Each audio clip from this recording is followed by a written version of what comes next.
This session is a lightning round, and we are going to be discussing the art of pitching. I don't think there's a better person to tell us a little bit more about the art of pitching than someone who has pitched one too many times in her life. She's a two-time founder. She's a creative entrepreneur.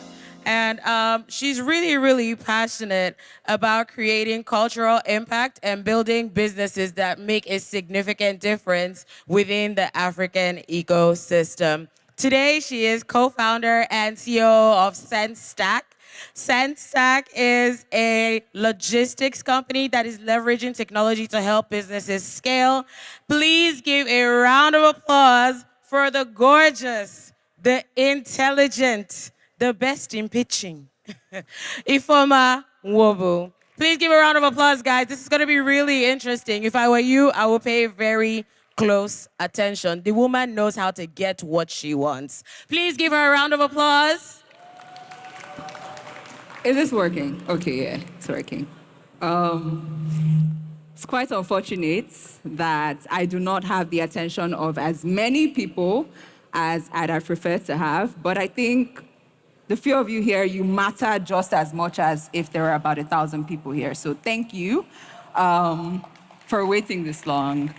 So your attention, everyone in the hall, attention please, because that is the exact gift you want to receive from people every time you're given the opportunity to speak to them about something. But therein lies the problem. We focus too much on ourselves when we're selling that we forget that a lot of times whatever we're saying is really about the people we're talking to rather than what we're saying.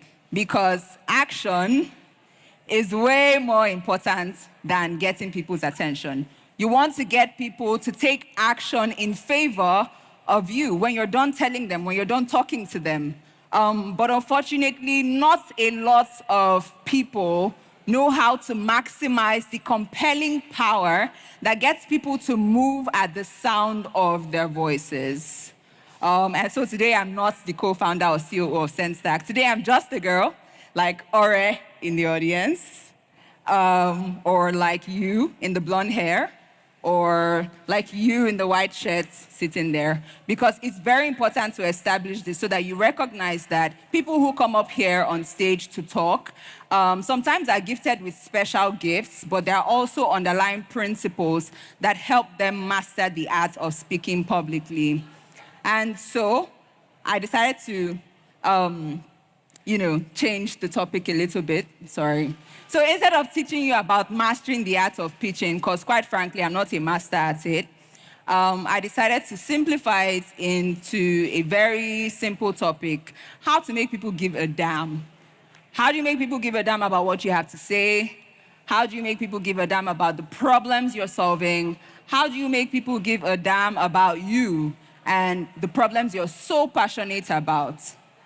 And of all the 1,000,001 ways that so many people would suggest, I have one simple theory. You have to fall in love. It's that simple. You have to fall in love. And love is a topic that we're all very interested in. I remember when I felt first like I was in love. It made me want to be a better listener.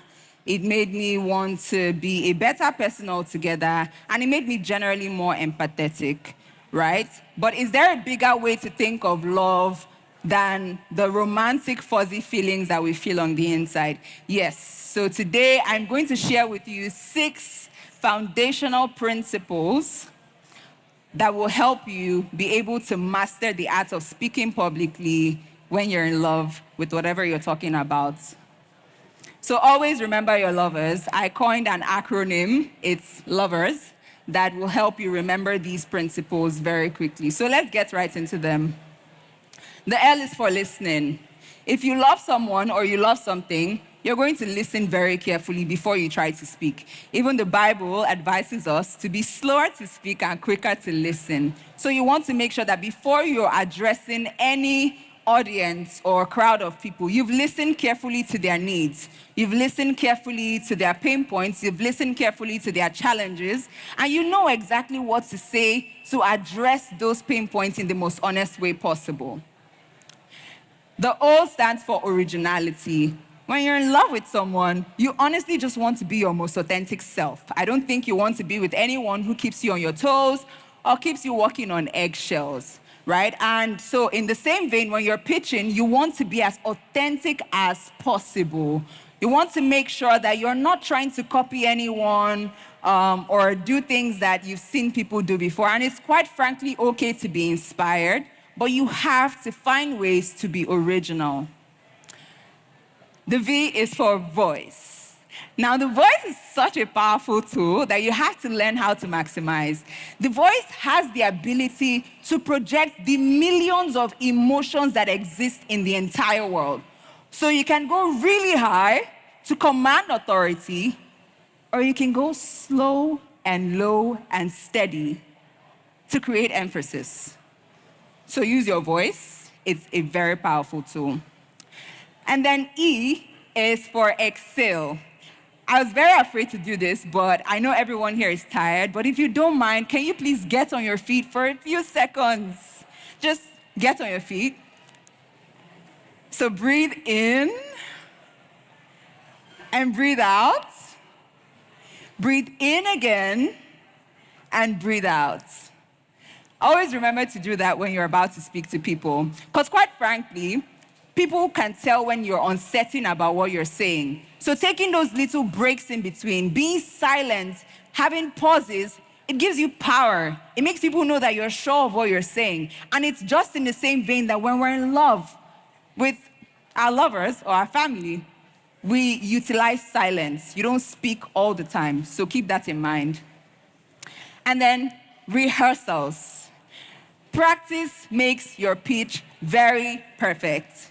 How many of us have needed to have like an important conversation with someone we care so much about, and we went right into the mirror and we looked at ourselves, we practiced and we rehearsed what we were going to say, we practiced the introduction, we chose our words carefully, because in those conversations you want to have impact.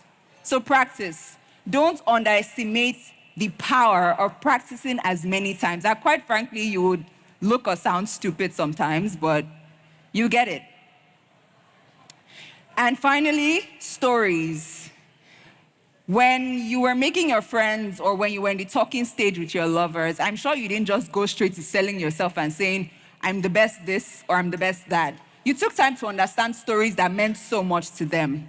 And this is also important when you're pitching or selling anything. Find ways to connect with your audience, because the world is filled with very forgettable people and very forgettable experiences. But in a world filled with that, your stories make you so memorable. And so to prove that falling in love helps you become a master at pitching, here's a video of me in February this year pitching in Nairobi to a group of investors and a crowd of operators and startup founders. Let's have the video, please. Can I have the video, please? Last mile logistics in Africa is highly fragmented. There are too many individual delivery companies operating very manually with day-to-day operations. Logistics. And then here's a video of me pitching Sendstack in September of this year to a similar audience. Can I have the video, please?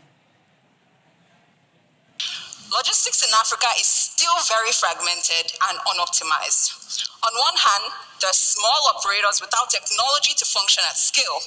And on the other hand, there are big operators without enough local context on how to... The difference, I fell more in love with myself. I fell more in love with the people that I get to work with. I fell more in love with the businesses and the lives that were dependent on our solution. And ultimately, I fell more in love with our passion and our vision as a company. And so to summarize, I want you to remember my first point about how we center ourselves a lot. And so I need you to imagine a world where we genuinely tilted the attention away from ourselves and we focused on the people that we're speaking to. We genuinely fell in love with our audiences. That would inadvertently make us better speakers, better listeners with better context and better confidence. Because at the end of the day, perfect love will always cast out fear, and that is a concept worth practicing. Thank you.